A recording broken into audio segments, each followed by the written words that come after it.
wondering how I got into this mix. Mind playing tricks and I'm fiending for a fix. Habits overriding, imploding into explosion. Tapering away like ocean coastal erosion. Next we're going to move on to a couple of health stories.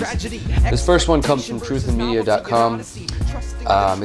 It's about the USDA and ongoing corruption in that agency and of course in bureaucracies around the government.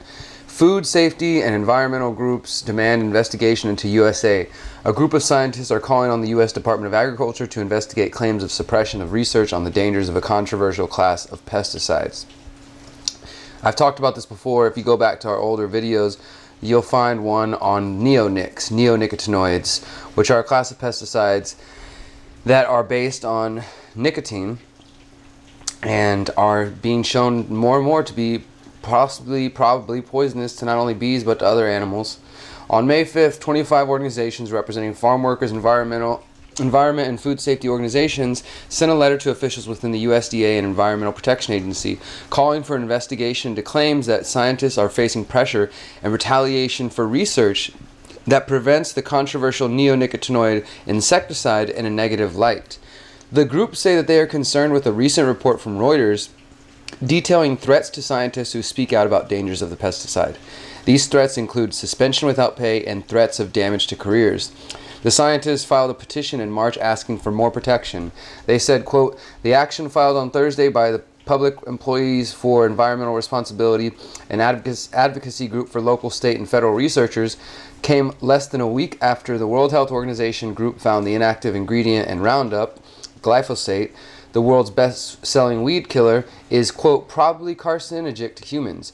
Roundup is made by Monsanto." Of course, the petition to the USDA asks the agency to adopt policies that will prevent, quote, political suppression of alteration of studies and to lay out clear procedures for investigating allegations of scientific misconduct. So straight up, these scientists are just saying that, look, we're facing pressure, possible suspension or loss of job or cuts in pay for if we are talking negatively about GMOs, they said, and these pesticides. The executive director of Public Employees for Environmental Responsibility, Jeff Ruck, told Common Dreams that the petition was based on the experiences of 10 USDA scientists who allegedly faced backlash for research on neonicotinoid insecticides and glyphosate, which is, of course, the ingredient in Roundup, Monsanto's Roundup, as well as research on genetically modified crops. The neonics, like I said, they're a class of pesticides that they were first developed in 1991 and began commercial use through the 90s, and around 2006 commercial beekeepers began reporting what is now known as colony collapse disorder. So I'm not saying 100% that these chemicals are killing them, but I would definitely bet on it, and I bet that they're poisoning the soil and everything else, and that's going to have an effect on us. The scientists, the groups in their letter to the EPA and the USDA expressed deep concern that the effects of the pesticide are having harmful effects on the animals and the environment. They said, quote, "Bees, butterflies, birds, and other critical pollinators are in great peril and populations are dwindling worldwide. A growing body of scientific evidence has implicated neonicotinoids as a leading driver of bee declines and glyphosate as a leading driver of the destruction of milkweed, the sole food source for monarch butterflies. Recently, the World Health Organization's arm, the International Agency for Cancer Research, updated their cancer determination for glyphosate, classifying as probably carcinogenic to humans after reviewing scientific research from 17 of the world's top oncology experts from 11 different countries. Of course, this recent change from the World Health Organization also comes after a 2014 study that was published in the journal Nature, which found a strong correlation between the pesticides measured in surface freshwater and lower population growth rates of 14 different species of birds in the Netherlands.